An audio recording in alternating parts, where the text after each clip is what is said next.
The sun was shining brightly overhead by the time Elishnish crossed high over the city of Erantle. At her 10-kilometer altitude, the clear skies offered a panorama of the nearby region. To the northeast, she could see Arwinter, the capital of the Baharuth Empire. To the northwest was the capital of Riastais. That was what the maps claimed, at any rate. She couldn't be certain until she had been there herself. Elishnish was scheduled to arrive in Arwinter sometime in the autumn to begin gathering information about the Empire for the Sorceress Kingdom's transportation network. Even before she left to assist Lord Cocytus, her vampire bride agent was already starting to pile all sorts of reading and demands for investigation upon her. How potential rivals operated, their costs and clientele, what their facilities looked like and how they were arranged.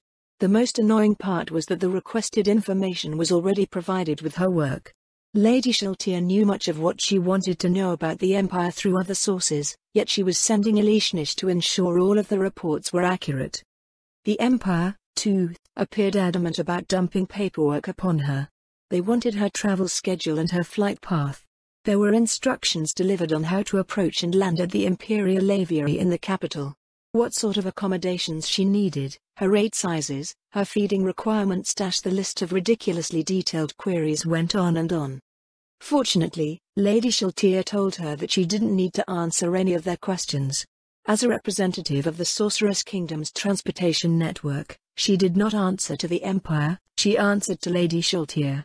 A sensible answer when it came to dealing with lesser powers. Why were they so concerned about dragons from the Sorceress Kingdom landing in their stupid city, anyway?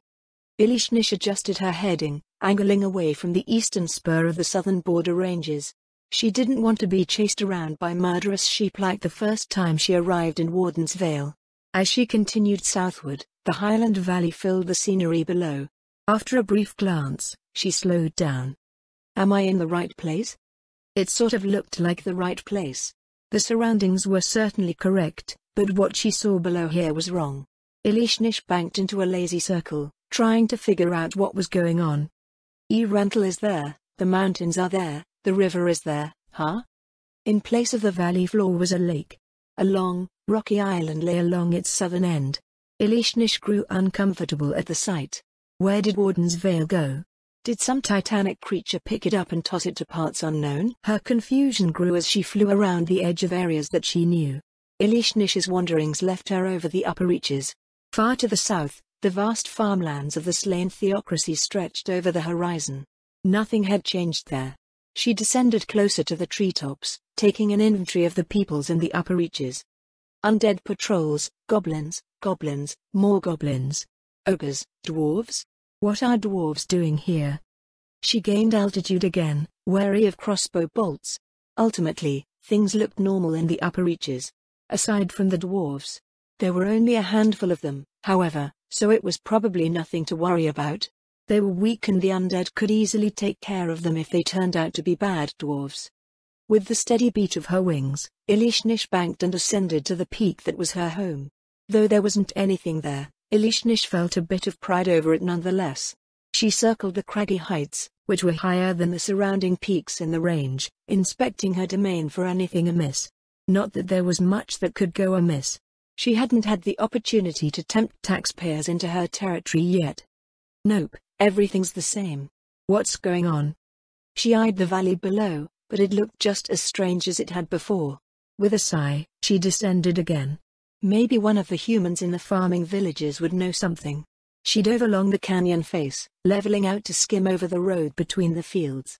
Upon spotting one of the humans working with her skeleton laborers, she slowed down and alighted on the pavement. Elishnish stuck her head through the hedgerow. "Excuse me." "Ah." Startled, Elishnish quickly withdrew her head. Did humans just try to scare people like that on purpose? It was at least the second time it had happened. She looked around nervously for other humans that might be lying in wait.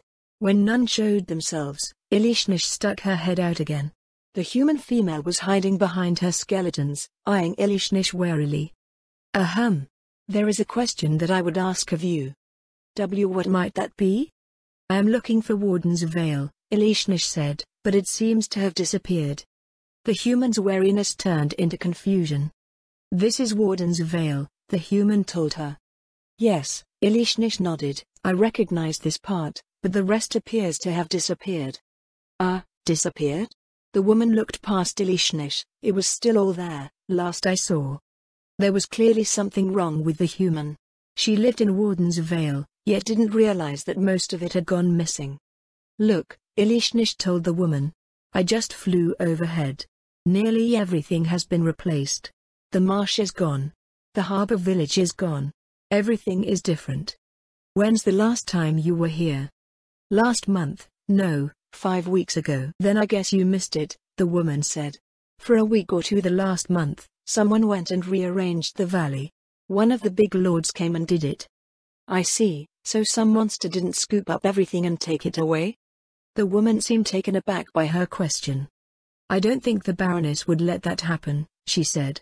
She's the one that planned everything out, anyways. That big lord wasn't literally big, was the cute little dark elf kid that's been changing the land around. The harbor village is gone, it's a city now. Everyone that was there before is still there. I hear more fancy folk are moving in, too.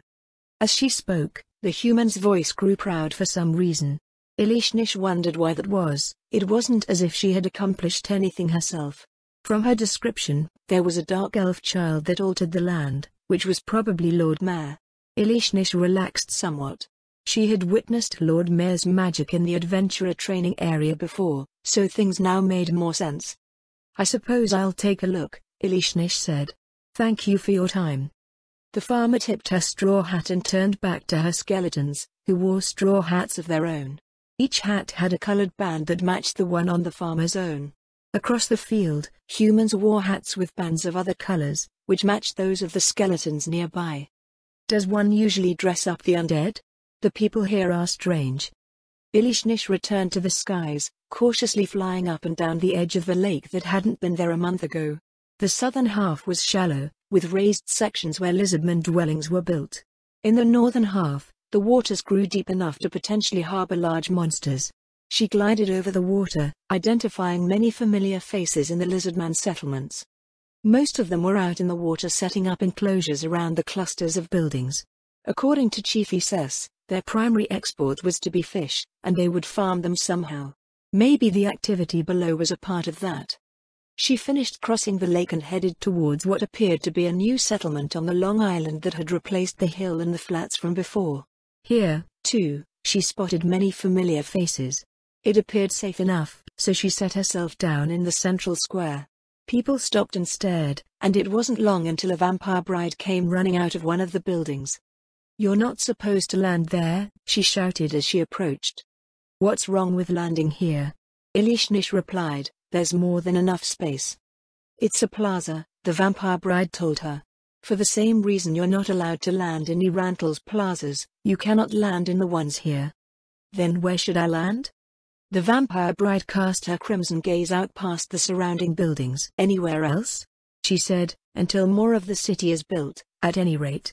Deliveries will be to a designated area in the harbor district, but the office hasn't been constructed yet.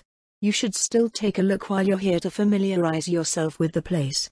Also, the citadel is a restricted area, you can't be there without authorization. What citadel? I didn't see anything of the sort when I flew by overhead. The area around the hill, the vampire bride gestured southwards. You should have seen a few buildings on the southern end of the island. Sentries posted there will attack you if you try to gain entry to any of the facilities there. Elishnish furrowed her brow. They would attack her even if she was Lady Zaradnik's knight? All these changes are just, where is the Baroness? This is very confusing. Lady Zaradnik is away at the moment, the vampire bride replied, then paused. Oh, she did leave some instructions for when you returned from the north. Just a few minutes. The vampire bride headed back to the building she had appeared out of. Elishnish turned her attention to the surroundings, tail idly waving back and forth. The villagers, or should she call them citizens now? It wasn't much of a city dash had all returned to their business, giving the impression that they were trying to achieve the same feeling as one of the plazas in Erantl. There were only a few dozen residents visible, however, so it fell woefully short if that was the goal. A familiar face from Erantl drew Elishnish's attention. Why if it isn't Pam, she offered a friendly greeting. Still performing deliveries, I see. The young woman was busy loading a wagon nearby. Elishnish wasn't sure what everything was, but her cargo was worth about as much as the more expensive tools that she had seen in the shops of Erantle. "Sure looks like it," she replied. "You'd think after becoming an apprentice Pam's voice trailed off as she finally looked in Elishnish's direction. "Was something wrong?" "I'm sorry," her face turned pale. "Have we met somewhere before?"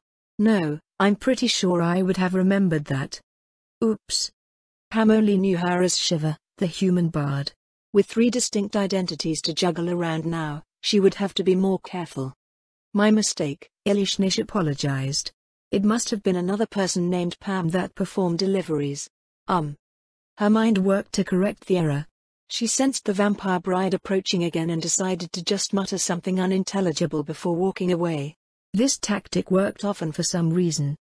The vampire bride held up a handful of envelopes. "These are for you." Elishnish glowered down at them. Such tiny things were not very easy to handle with the claws of a dragon. She held out her infinite haversack for the vampire bride to put them in, making a mental note to frequent the place as a snow elf from that point forward. "What do they say?" "I don't know what all of them are about," the vampire bride replied, "but one of them has to do with your work for Lady Schultier. Lady Zaradnik is sending you to Countess Liane Wagner. With her, you'll be brought up to speed on imperial customs and general merchant practices." "Right now?"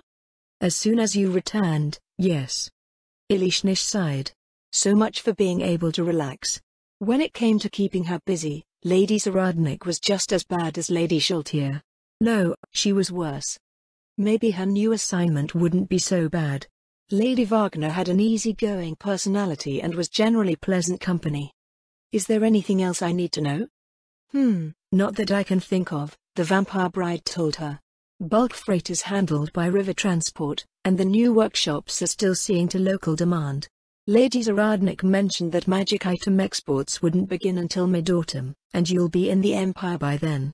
One of the dragons stationed in Erantle will be able to handle those deliveries." "I see," Elishnish said. "What about all these other letters?" "They are personal messages that your agent in the city forwarded," the vampire bride replied, "so you'll have to take a look at them yourself. I only deal with matters directly related to the Ministry of Transportation." Elishnish left the new not really a city and headed back north, following the long strip of barren land. The island tapered off into what brought a wall to mind. The sandbar that once stretched along the length of the Katza River had been replaced by a broad stretch of stone that kept the lake from spilling over into the river. She paused her journey to land at the southern end of the valley, near a tumbling cascade that fed into the lake. Assuming her snow elf appearance, she fished out the sealed envelopes, too curious to continue onwards before taking a look at what they contained. First was a letter from the Justice Dragon Dojo. Master Tian had written a stiff and monotonous update on the progress of his disciples. Elishnish wasn't sure why he thought it necessary to inform her. It wasn't as if she particularly cared. At the end of the report, Master Tian asked her to inform him when she had returned and could resume training. The second, third and fourth letters were notices from the Adventurer Guild. They were weekly messages informing her of examination dates. Was she responsible for letting them know she would be away? The reminders annoyed her somewhat. Despite Ishban's enticing promotion, Elishnish had been a provisional member of the Adventurer Guild for 5 weeks. She hadn't seen a single copper coin yet for her troubles. Third and lastly came a crookedly folded piece of paper with several tears and holes in it. Elishnish furrowed a brow, tilting her head to read the unaligned script. "Hello?" Below the messy and misspelt greeting was Zushru. What in the world is he doing? Someone was teaching the Quagoa how to write. Was that safe? What was this letter even for? She flipped it over, but it appeared to be nothing more than a single word and a signature. Putting everything away again, Elishnish returned to her regular self and rose to the skies. As Erantle grew closer, she wondered what changes the last few weeks had brought. "How does it look?" One more? How many bars are we going to go through?" "As many as we need." Fried went back to his workbench and Liane gave her stool another spin. She was seated in what Florian would surely scold her for being an unladylike posture. Her skirts fluttered out as the Countess of Wagner went round and round. Like the manners of the other nobles who chose to live in the city, House Wagner had theirs renovated to suit the tastes of its residents. Some nobles added more rooms to accommodate more family members and household staff. Others added libraries, gardens, gaming lounges and other spaces to pursue their hobbies. Alterations were made from generation to fit the presiding lord's fancy. House Wagner, however, had built a workshop. It was as old as the manor itself. Here, members of the family tinkered and toyed around with various ideas, directing a small team of skilled artisans that were as much a part of the manor as the household staff. It was a prestigious assignment. Each person working here was a master craftsman hand-picked out of the companies owned by her family. There were two exceptions present, however. The first was one of Lady Schulte's vampire brides, whose outrageous mode of dress was quite the distraction for weeks. The men still hadn't gotten entirely used to her being around. She was adorned as her fellow handmaidens usually were, in those diaphanous alabaster silks without a single piece of protective equipment. At first, the workshop members fretted over this. Then they noticed that flying fragments from their work, that would surely cause injuries to humans, mostly bounced off of her. Any injuries that she did sustain simply regenerated. Deep cuts vanished within seconds, leaving her ivory skin as smooth and unblemished as ever. The second exception was an apprentice by the name of Friedrich. The veteran members made a semicircle around him, backs to Leanne and the vampire bride. Comments, advice and all sorts of discussion rose from the group as the apprentice worked. "What are you, a bunch of old aunties?" The reason why the young man, he was even younger than she, had become a member of the workshop was due to some information that Moman had disclosed to her. Since she was considering industries that required new skill sets, he advised her that, rather than relying on the direct expertise of her company veterans, she should employ those of apprenticing age to develop those new skills from scratch. In the time following the Battle of Katza Plains, there was no shortage of young people to hire on. Leanne quite literally had her pick of the litter. Several thousand children in the duchy had been orphaned, either because their sole parent had been killed in the battle and the events of its aftermath, their widowed mothers felt that they could no longer support them, or they were abandoned by their parents who fled to Riestais. Leanne picked up over 2,000 kids for her expanding merchant companies and the various industries that supported them. She ordered the workshops out in her domain to send their most promising apprentices, and so Fried had ended up in Wagner Manor. The apprentice finished his work and discussion rose as the master craftsman examined the result. Leanne leaned back and forth, but she couldn't get a clear view. After several minutes, the men parted and Fried came up to display his work, freckled face awash in sudden uncertainty. What do you think, my lady?" I guess we'll find out. Start cutting gears next and we'll see how things work out once we put it all together." Fried's uncertainty melted away into a bright grin. The young man's brown eyes sparkled. "Yes, my lady." His excitement washed over her, right away. "Cute, I should have teased him harder." That probably wasn't a good idea. They needed a new set of parts made by the evening so she didn't want anything affecting his productivity. While her workers needed to sleep, she didn't. With the extra hours that the ring of sustenance afforded her, Leanne spent her nights testing the day's work. Fried moved over to a different workbench and started calibrating his tools. The rest of the workshop team moved over to stand around him again.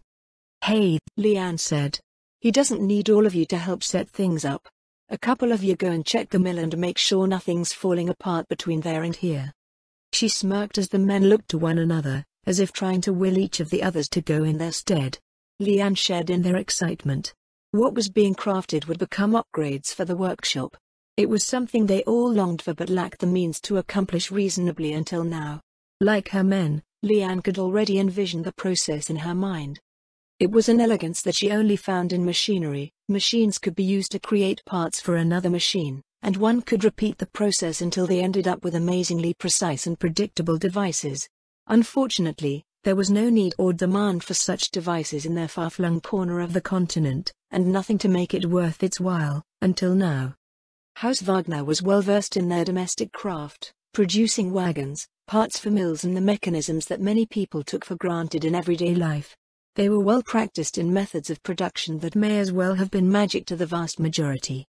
Their facilities, however, were tooled for the manufacture of wooden components, as was the manor workshop. The reason why they hadn't been able to improve their facilities was threefold. Firstly, materials were simply lacking. While swords and suits of armor were not uncommon, upgrading a workshop required an exorbitantly and ultimately unjustifiable cost in steel. The newly established trade link with the Dwarf Kingdom now made acquiring the steel for their workshops affordable. This lowered cost in materials also meant that everything they created would be that much cheaper. Secondly was the issue of power.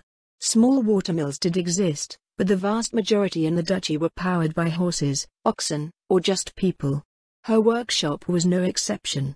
The workshop's mill was designed for horses, but that also made them ideal for soul eaters. Enchantment was the final issue, and the solution was also provided by the Sorceress Kingdom. While they did not have conventional enchantment, they did have runesmiths. Rune crafting and machinery felt like they were made for each other. A single rune could maintain a cutting edge indefinitely. A rune could make shafts and axles immune to wear. She wondered if there was a rune that could create frictionless surfaces as well, but Momen told her there wasn't. Maybe they could figure something out one day? The enchanting done by tier magic casters could also produce similar effects to those demonstrated by rune crafting, but enchanting incurred hefty costs. Expertise, time, mana and material components were required to enchant an item.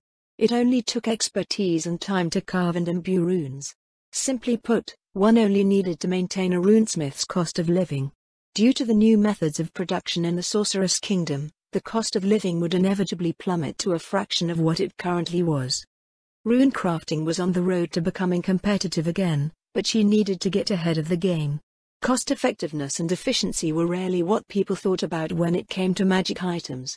It was all about powerful combat equipment and wasteful displays of prestige. House Wagner needed to secure a portion of the Sorceress Kingdom's rune crafting output before this wrong-headed thinking stole it all away. What they needed to do now was create machines that could effectively harness the power of undead labor. Even when enchanted for durability and damage reduction, wooden machinery could not withstand what a pair of soul eaters was capable of. Over the days and weeks, Leanne and the workshop team had planned and tested and planned some more until they came up with an improved scheme for the Mana's machinery. Now that their work was underway, progress felt inevitable. The sound of fried cutting new gears filled the air. Ordinarily, Leanne would be wary of working someone so hard, but Momen also suggested that she push her artisans to the limit. A blank slate allowed singular focus. Long days of work would make greater gains than one who divided their attention between many unrelated tasks. That was what he claimed, at any rate. It made sense in a way, but at the same time, it didn't. Sure, a lot of practice added up, but why did they need to work so hard? A little bit at a time got most people to where they needed to be. The single-minded devotion to professional refinement that Momen described sounded like something Clara or Ludmilla, who followed the tenets of the Six, would zealously encourage. A knock sounded from the door. Everyone appeared intent on ignoring it. After another set of rapid knocks, Leanne sighed and went over to the entrance of the room.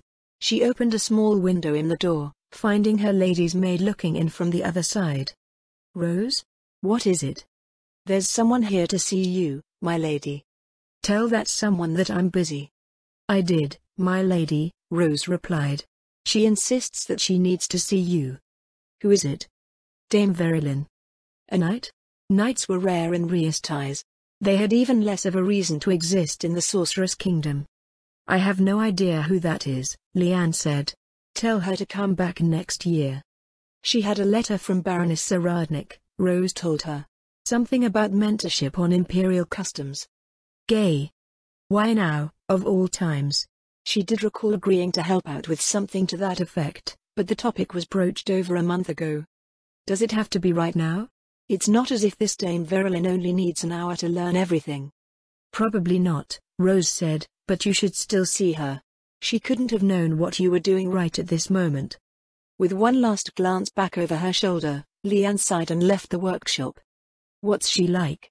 Leanne asked as they made their way back to the front of the manor. "An elf," Rose replied. "She's unlike any elf that I've ever seen, though. She's tall, with frost-white hair and silver eyes. Her overall look gives her a very official image, but she doesn't wear it well." Leanne couldn't think of any elves like that. She wondered where Ludmilla had picked her up from. Baroness Saradnik had all but vanished since she departed for the Azalisia Mountains over a month ago. Maybe she was an elf from a hidden tribe round there? Dame Verilyn waited in the foyer, looking just as Rose had described. "Good afternoon, Lady Wagner," the elf curtsied as Leanne came up to her. "It's been a while since we last spoke." "A while?" Leanne frowned. "I don't think I've ever seen you before." The elf froze, mouth working silently. Whatever. You helped me bring in some students for Master Tian." "Master Tian?" Leanne rubbed her chin in thought. "Oh. You're her?" "That's right," Dame Verilyn nodded. "Only a handful of people know, though. Please don't tell anyone." The frost dragon in elven form wrung her hands nervously. "As if anyone would believe me," Leanne waved her worries away. "Wait, why are you Ludmilla's vassal now? I asked if I could have you first." "I'm not one of those women that people pass around," Dame Verilyn cried. "Complain to Lady Shaltier if you have a problem with it." No thanks." Leanne couldn't imagine anyone complaining to Lady Shaltier. She was pretty easy to get along with, but, like dealing with anyone from the royal court, Lady Shaltier was the one that decided how far you were allowed to take things. She was surprisingly tolerant when it came to some things, but brooked no nonsense when it came to others. Fortunately, it was easy to tell what one shouldn't be saying.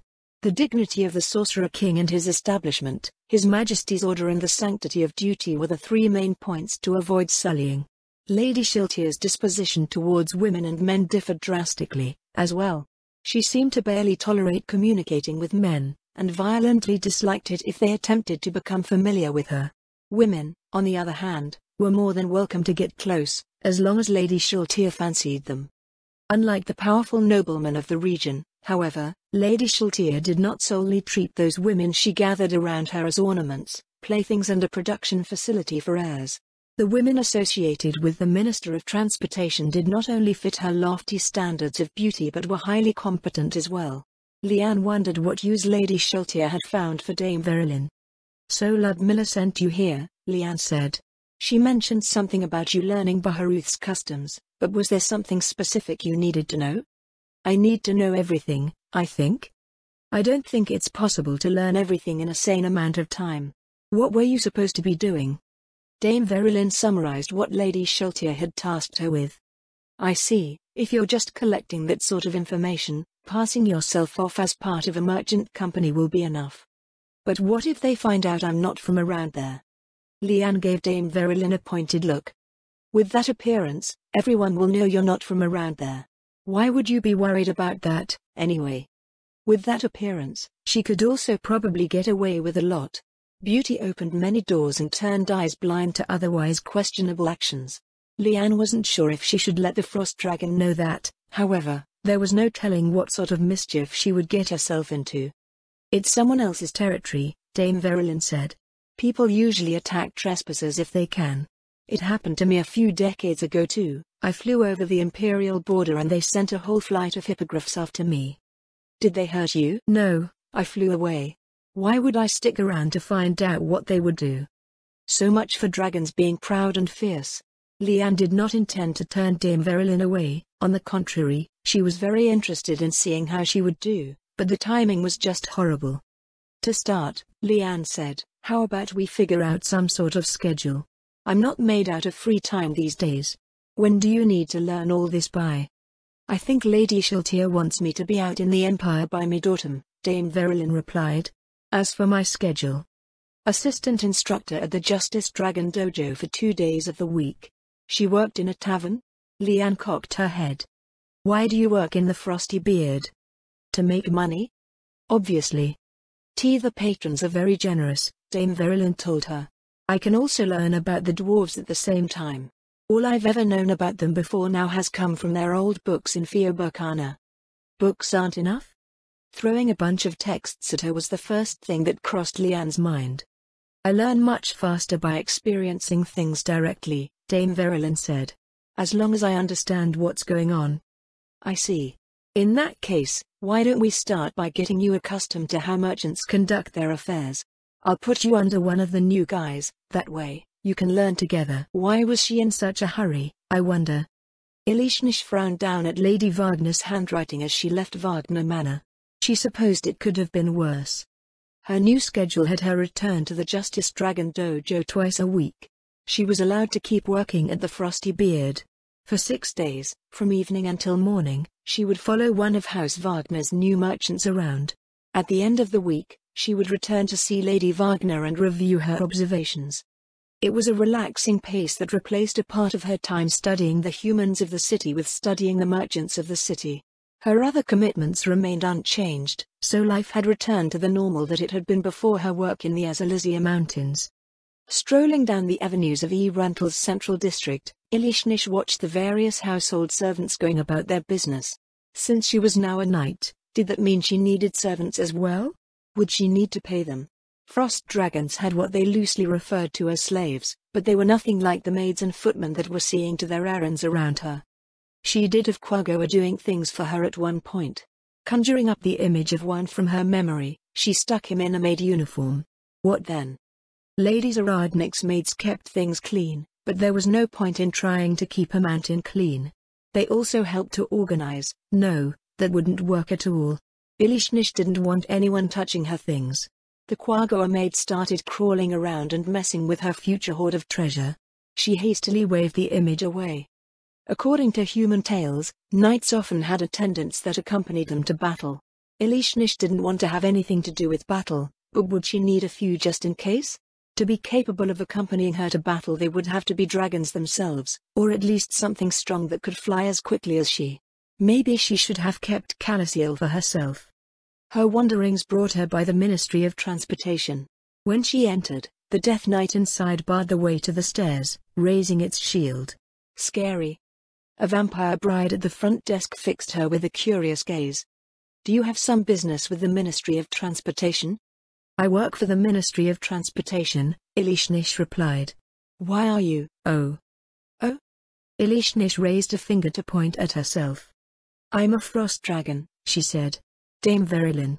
If my agent is in the office, please let her know that I've come to check for anything new. One moment, please. The vampire bride vanished up the stairs. 5 minutes later, she returned with a familiar face.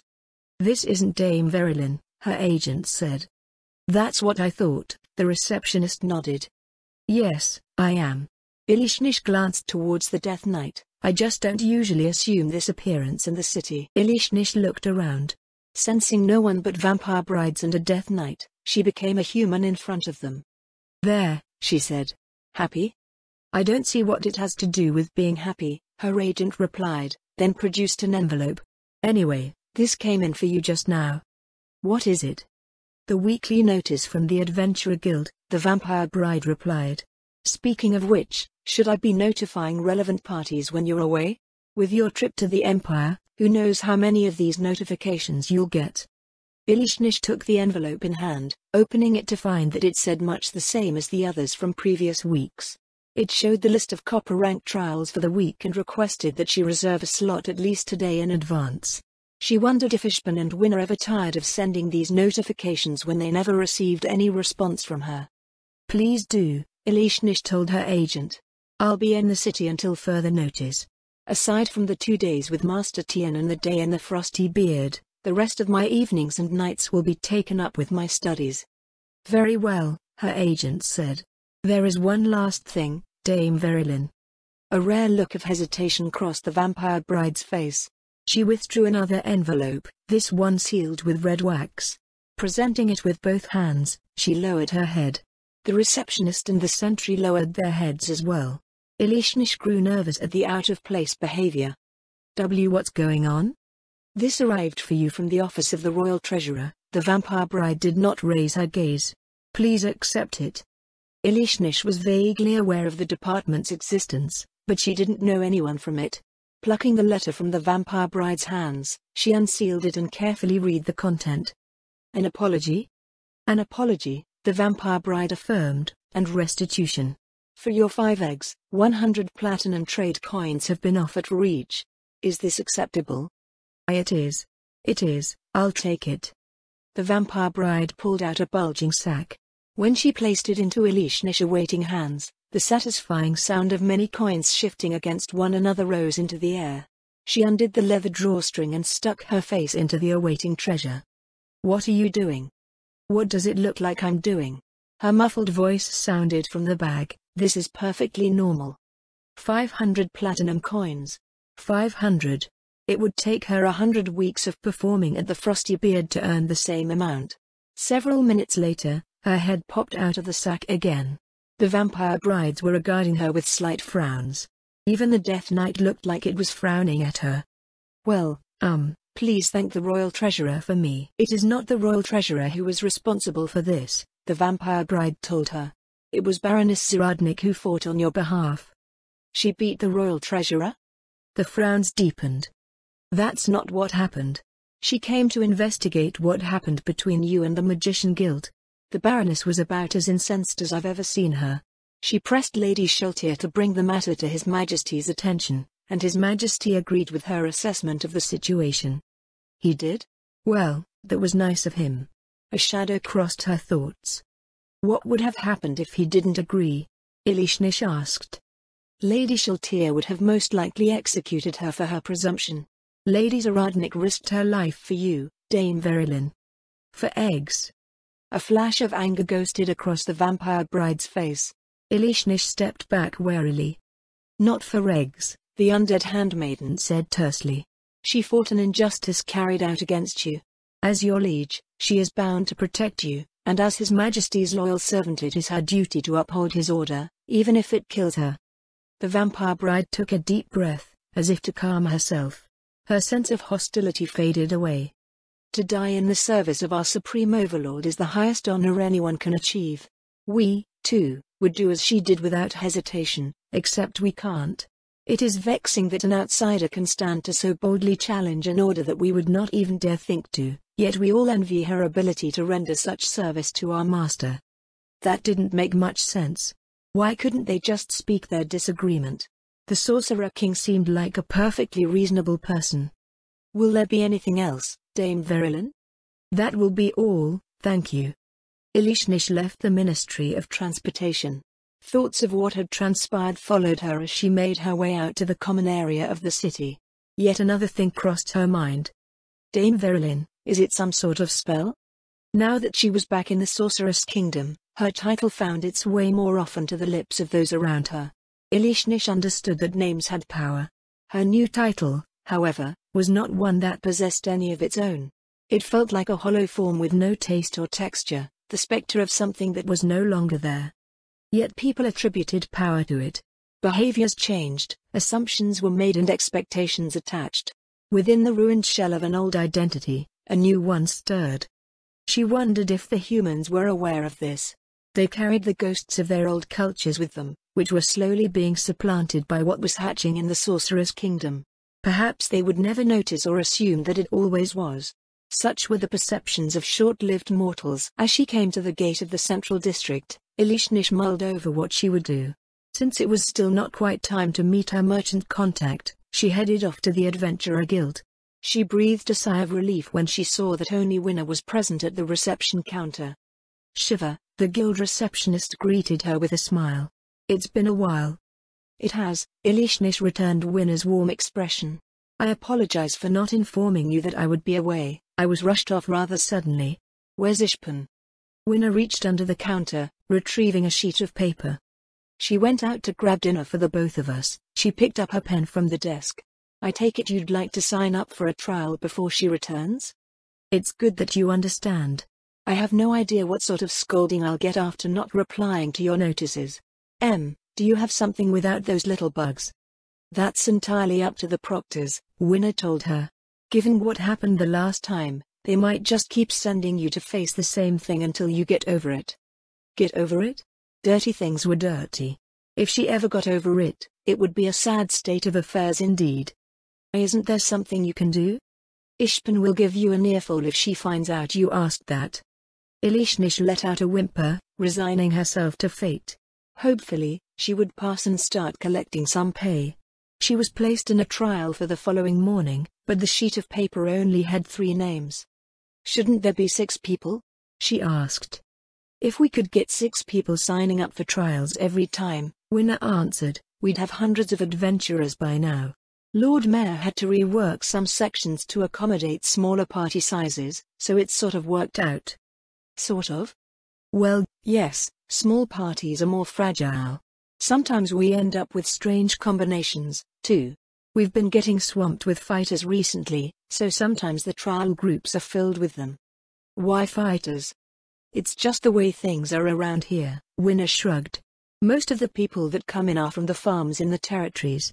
It's nothing new, we've always had lots of country kids trying their luck. They can't read or write, so the common path is whatever they played at while they were kids and trying to turn it into a career. Humans had such an aimless existence. Elishnish couldn't imagine what she would do if she didn't know what she was meant to do. Won't the Adventurer Guild be filled with warriors, then? That's how it seems, Winner shrugged, but the guildmaster is loath to turn them away. Raising properly trained warriors of any sort takes a long time, just as long as magic casters. I don't think many people realize that.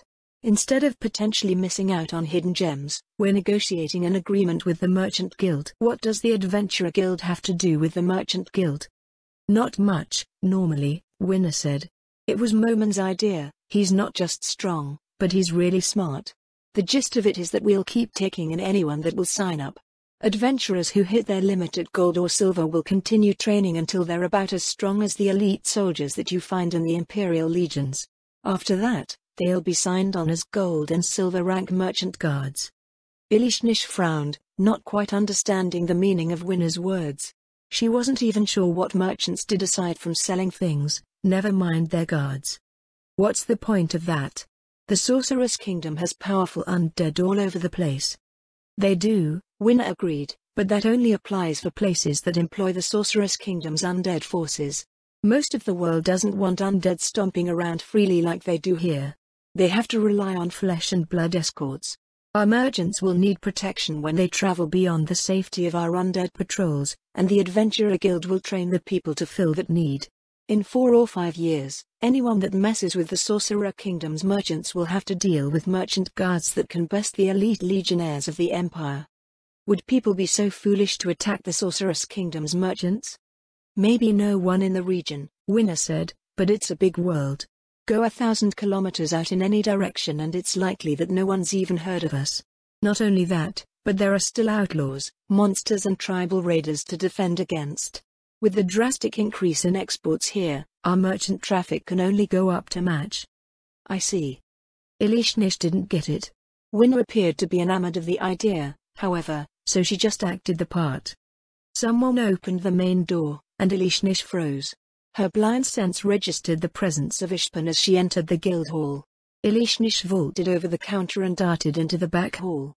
Hey! Winner called out after her. Hey, Ishpan replied. I can't believe how long the line at that stand was. Here's your, what? Nothing. Their voices faded away as Elishnish silently slipped out of the back door. A grim fate at the hands of Ishpan avoided, she made her way out of the alley and back into the busy streets. With twilight fading over the city, Elishnish wove her way over to the southeastern side of the common area. It was informally known as the Forge Quarter, where Rantle's smithies were built. She was immersed in the sounds of industry as she worked her way around people and wagons. Not only were there forges, but lumber yards, leatherworkers, masons, carpenters and a dozen other types of workshops that handled the processing of goods imported from the Duchy's territory and beyond. Near the entrance to the demi-human quarter, Elishnish found the small plaza where the merchant was supposed to be setting up shop. The pavement was awash in magical lighting from posts arranged much like the main plaza. Unlike the main plaza, wagons and carts were more prevalent than stands, and people in working outfits wandered the aisles. Elishnish joined the flow of pedestrians, examining what was being offered. The wares here were not finished goods. Ore, timber, pelts and stone were the main items on display. Men and women browsing through the place occasionally stopped to ask questions or speak with their fellows, but otherwise remained silent. The atmosphere was almost grim, yet even the merchants appeared unconcerned over this fact. What am I supposed to be learning here? They barely say anything. Elishnish pulled the schedule Lady Wagner had made for her, trying to figure out where to go. The directions were confusing, but all of the plazas in Rantle had the places for market booths organized according to the same system. After several minutes, she found herself in front of a table with a small cart beside it. Upon the table was a row of cases with unpolished gemstones and lumps of precious metals. To her draconic treasure sense, the stall was woefully out of place amongst the relatively cheap materials on display in the plaza. Several moments passed before Elishnish pulled her attention away from the treasures arrayed before her. It was then that she noticed a familiar figure seated on a tall stool behind the table. Zushiru, Elishnish tilted her head curiously. "What in the world are you doing here?"